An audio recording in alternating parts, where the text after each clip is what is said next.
Hello everyone and welcome to these hallowed halls of learning, my basement. I'm Dan Willis and this is I Wish I Didn't Know That, your sarcastic guide to current events. On to the horror, shall we? Here we go. On Tuesday, April 11th, White House press secretary and part-time sailor Sean Spicer tried to make Syrian President Bashar al-Assad seem worse than Adolf Hitler by claiming that Hitler never used chemical weapons during World War II. You know, you had someone as despicable as Hitler who didn't even sink to using chemical weapons.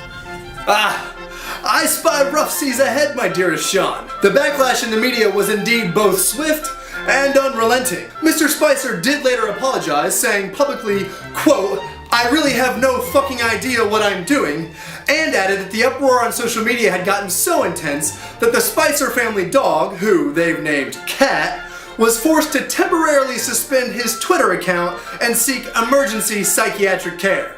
Oh dear, Godspeed, Mr. Spicer, and for the record, the shit I took this afternoon could do your job better than you. Here's the talking poop.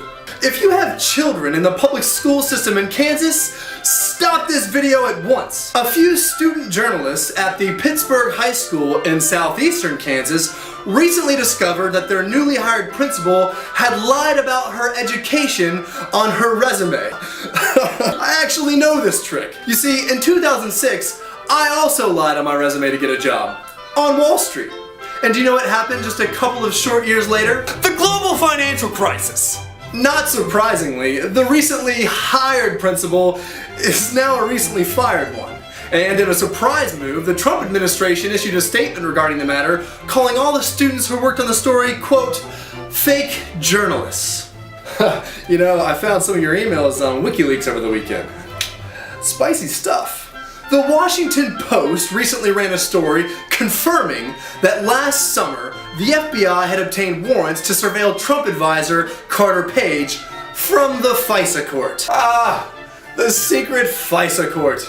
Or, as us Renaissance men refer to it, the I'll sign your warrant, just please don't revoke my judgeship court. From the article, quote, the FBI and the Justice Department obtained the warrant targeting Carter Page's communications after convincing a FISA court judge that there was probable cause to believe Page was acting as an agent of a foreign power.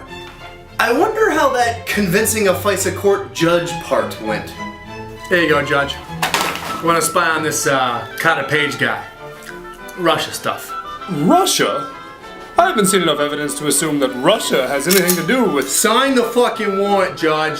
In all serious, none of us really knows what happens inside the FISA court, or who's spying on whom. So it's perfectly acceptable to assume that everyone is spying on everyone. To digital espionage. Also, if you've ever spent any time at all on the internet, you should probably go ahead and burn your hard drives post fucking haste.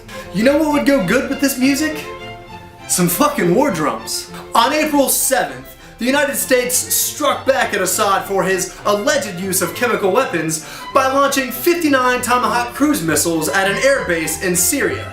Of course, if we had only launched 10 more missiles, making the total 69, the enlisted and junior officer ranks of our military would have burst at the seams with joy. Yet another administration failing our boys and girls in uniform. But not everyone, including Brian Williams, was upset with the number of missiles launched. We see these beautiful pictures at night from the decks of these two U.S. Navy vessels. I am tempted to quote the great Leonard Cohen, "I'm guided by the beauty of our weapons." Now I'm guessing that Brian Williams has never been on the receiving end of a Tomahawk cruise missile, or MSNBC has one hell of a hair and makeup staff. Fareed Zakaria of CNN thought that this attack cemented Donald Trump as President of the United States. I think Donald Trump became President of the United States. I think this was actually a big moment. If we had known all along that all you had to do to cement yourself as president was yell, "Man your battle stations," there would have been a lot more Republicans in the primaries last year. And that does it for this episode of I Wish I Didn't Know That. I'll see you on the other side of this hangover.